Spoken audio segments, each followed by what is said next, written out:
Students, आज हम MSc physics semester first का पेपर सेकंड का फर्स्ट यूनिट का एक क्वेश्चन लेके आए हैं। फर्स्ट यूनिट का एक सेकंड क्वेश्चन लेके आए हैं। उसका क्वेश्चन इस प्रकार से है कि derive the Gauss law in differential form and using this obtain Poisson equation and Laplace equation. ठीक है, तो हमें ये प्राप्त करना है। सबसे पहले हम जो हमारी गॉस थ्योरम होती है,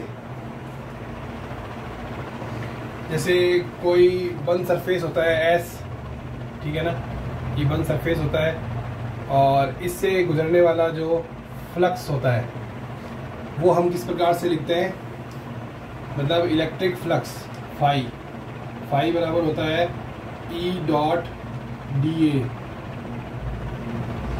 वन समाकलन S। उसकी समाकलन होता है ये फाई फ्लक्स है, E इलेक्ट्रिक फील्ड है और डी ए सरफेस है, क्लॉज सरफेस है। और E dot d A this is the outward flux from this clause surface. तो पहला इक्वेशन तो ये आएगा।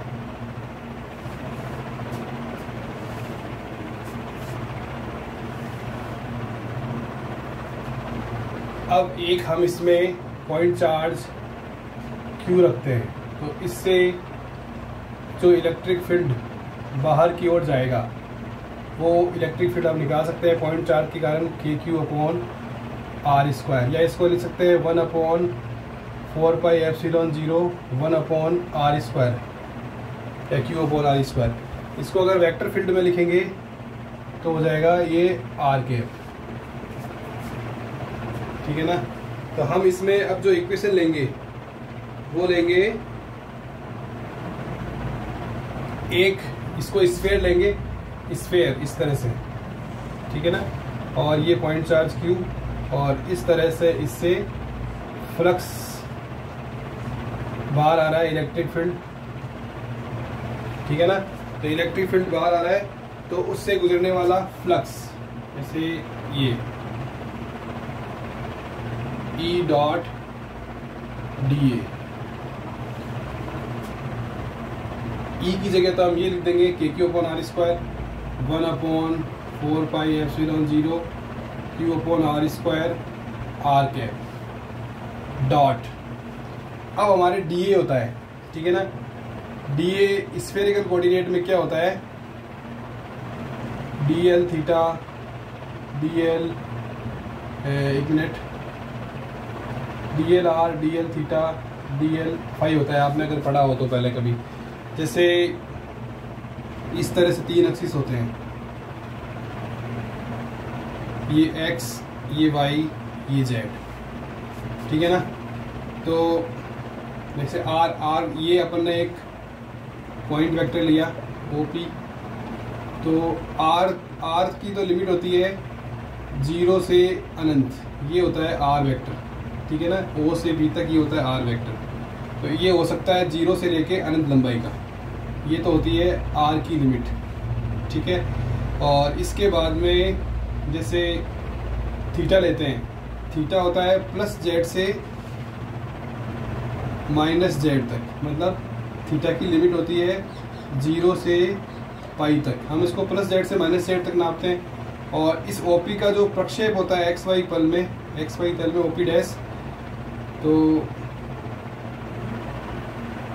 वो जो होता है R साइन थीटा, और फाई हम नापते हैं प्लस X से माइनस X को क्रॉस करते हुए वापस प्लस X तक। तो फाई की लिमिट होती है 0 से 2 पाई तक। लिमिट याद रखना है, R की लिमिट 0 से इनफाइनाइट, पाई की लिमिट 0 से पाई, थीटा की लिमिट, और फाई की 0 से 2 पाई।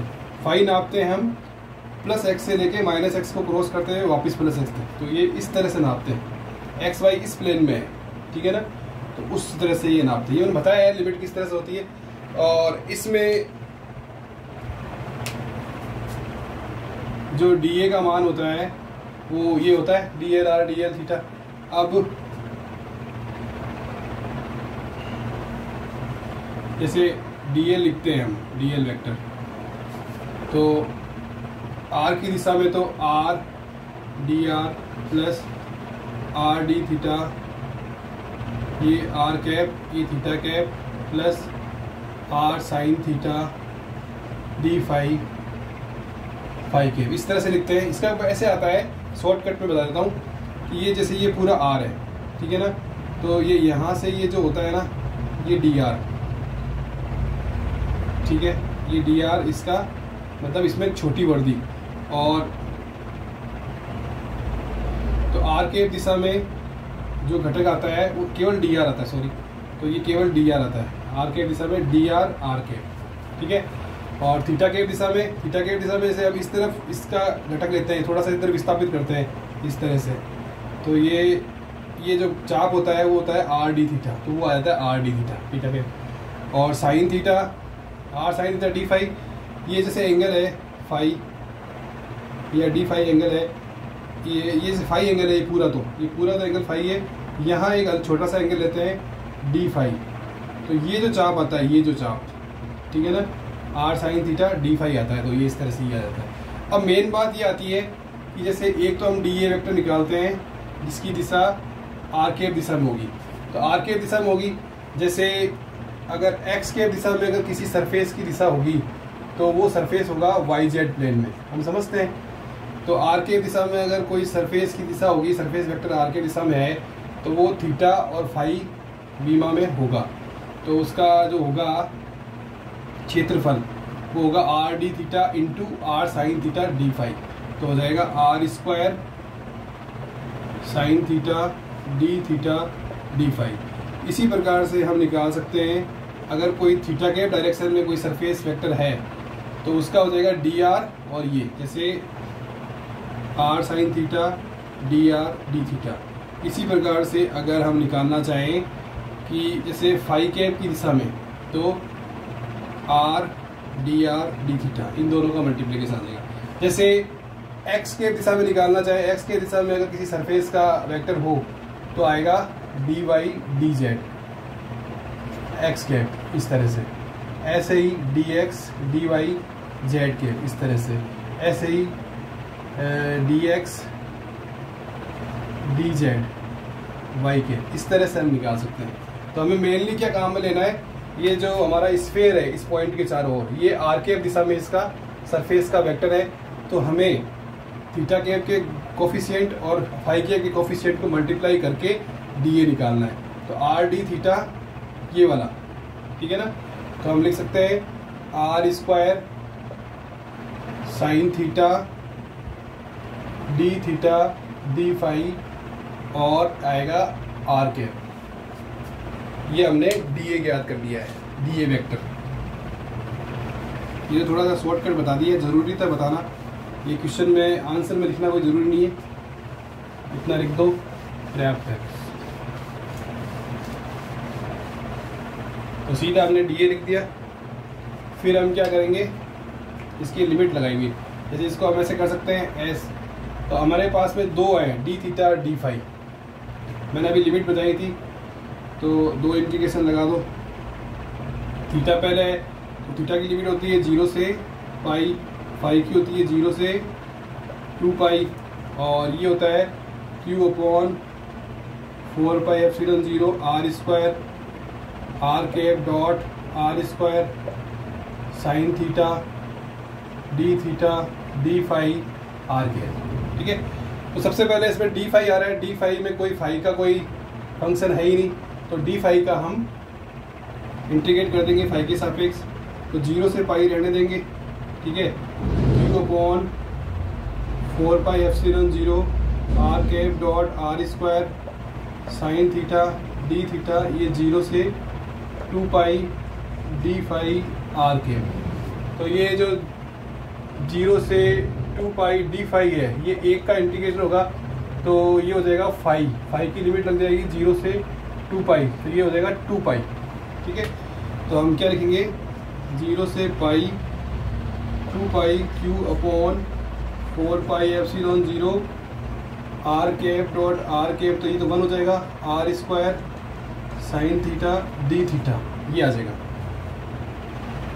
ये पाई से पाई कैंसिल, ये 2 से ये 2, ठीक है। एक अपने आर स्क्वायर और आएगा नीचे, ये हम भूल गए, तो ये आर स्क्वायर से ये आर स्क्वायर भी कैंसिल। तो हमारे पास जो बचेगा वो क्या बचेगा, 0 से pi q upon 2 epsilon 0 r cap dot r cap 1 हो जाएगा, और साइन थीटा डी थीटा ये बचेगा। ठीक है, नेक्स्ट स्टेप इसी को मिटाया जाए, यहीं से स्टार्ट करते हैं। तो अब साइन थीटा का इंटीग्रेशन होता है minus cos theta, Q upon 2 epsilon 0 minus cos theta, limit लगेगी 0 से पाई, तो ये हो जाएगा Q upon 2 epsilon 0 minus cos pi minus minus plus cos 0। Cos pi होता है -1 माइनस माइनस 1, ये हो जाएगा प्लस का 1 और ये प्लस का 1, तो 2 हो जाएगा। तो क्यू अपॉन 2 एप्सिलॉन 0 इंटू 2, तो हमारे पास आएगा क्यू अपॉन एप्सिलॉन 0। ये हमारे पास में इस इंटीग्रेशन की वैल्यू आएगी। हमने फ्लक्स निकाल लिया स्फीयर से। अगर स्फीयर के अंदर कोई क्यू आवेश परिबद्ध है तो उससे निकलने वाला जो फ्लक्स होगा टोटल वो हमने निकाल लिया, एस ई डॉट डी ए क्यू अपॉन एप्सिलॉन 0, ये हमने एक समीकरण निकाल लिया। ठीक है,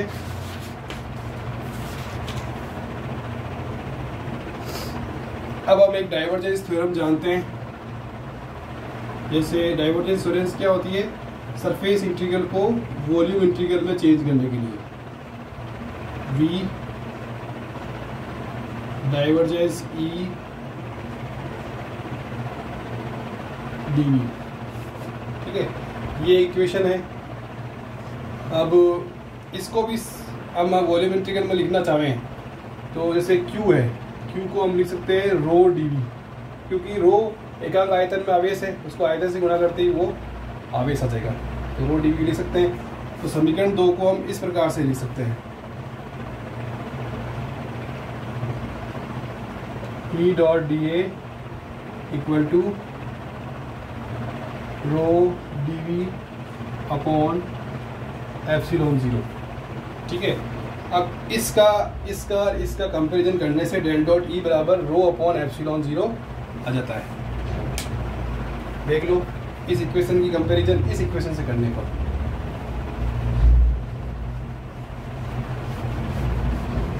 हमारे पास में डाइवर्जेंस ई का मान आ जाता है,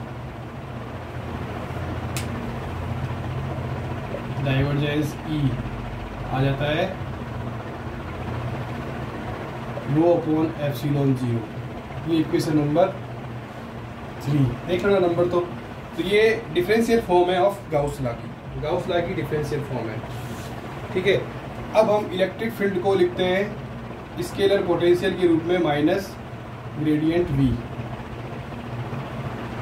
ग्रेडियंट ऑफ स्केलर पोटेंशियल के रूप में इस तरह से लिखते हैं। ठीक है, तो हमारे जो डाइवर्जेंस E है, इस E की जगह वैल्यू रख देंगे हम माइनस ग्रेडियंट v बराबर रो अपॉन एप्सिलॉन 0।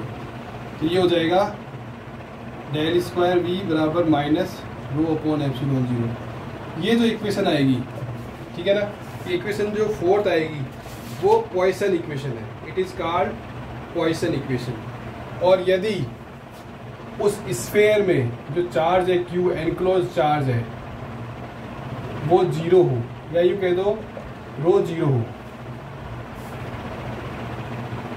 तो हमारी जो पॉइसन इक्वेशन होगी वो किस में चेंज हो जाएगी, लाप्लास इक्वेशन में। ठीक है, इक्वेशन 5।